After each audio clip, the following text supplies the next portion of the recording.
मैं कहाँ गलत थी मम्मी, आप एकदम गँवार हो। तभी तो पापा आपको छोड़कर हर लिहाज से परफेक्ट रोशनी के पास चले गए अपनी बेटी के मुंह से।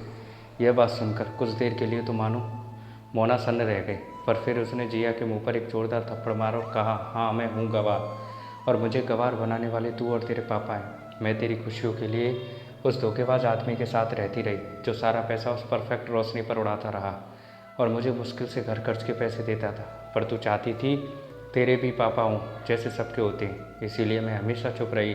तेरी पढ़ाई के लिए, तेरी ज़रूरतें, तेरी इच्छाएं पूरी करने के लिए दिन रात घर में लोगों के कपड़े सिलती रही। घर से ही काम किया क्योंकि तुझे भी तो पालना था, किसके ऊपर छोड़ती तुझे। और आज तुझे एक मिनट भी नहीं लगा मेरी बेइज्जती करने में। मोना तभी अपने कमरे में गई और अपने हाथ में एक बैग लेकर आई। उसने बैग में से एक एक करके अपनी एल्बम निकाली और अपनी पुरानी तस्वीरें जिया को दिखाई। वह अपने कॉलेज में ब्यूटी क्वीन बनी थी, वह मिस जयपुर भी बन चुकी थी। अपने ऑफिस की तस्वीरों में उसे बेस्ट एम्प्लॉय का अवार्ड मिल रहा था। फिर उसने जिया को अपने सर्टिफिकेट दिखाए। उसने MBA कर रखा था। उसने जिया को बताया जिस लड़के निखिल से वो प्यार करती थी।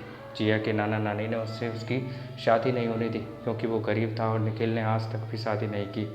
अपने से बहुत अमीर घर में ज़बरदस्ती उसकी शादी करा दी जिया के नाना नानी ने। मोना ने कहा, नतीजा तेरे सामने है। तेरे पापा को शुरू से ही पार्टियों में जाना, पूरा दिन शराब पीना, लड़कियों से फ्लर्ट करना अच्छा लगता था। मुझे तो बस उन्होंने और उनके घर वालों ने एक शोपीस बना दिया था और दुनिया की नज़र में अपनी बहू का टैग लगा दिया था।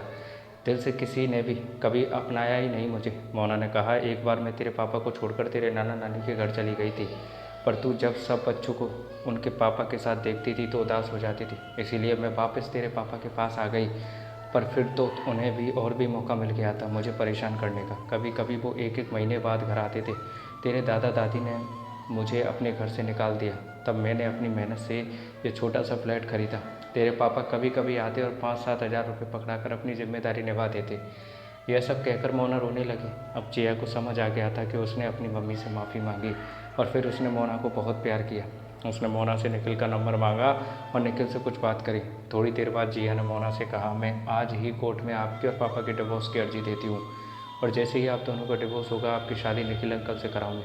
निखिल अंकल अभी भी आपसे शादी के लिए तैयार है, बस मेरी मम्मी ने बहुत सहन कर लिया, अब उनकी बेटी उनकी ज़िंदगी खुशियों से भर देगी। और यह कहकर जिया ने मोना को गले लगा लिया। तो दोस्तों, जिया और मोना की ये कहानी आपको कैसी लगी कमेंट में बताइएगा। कहानी अच्छी लगी तो लाइक कमेंट शेयर कीजिएगा और ऐसी कहानी सुनते रहने के लिए चैनल को सब्सक्राइब कर लीजिएगा। थैंक यू दोस्तों।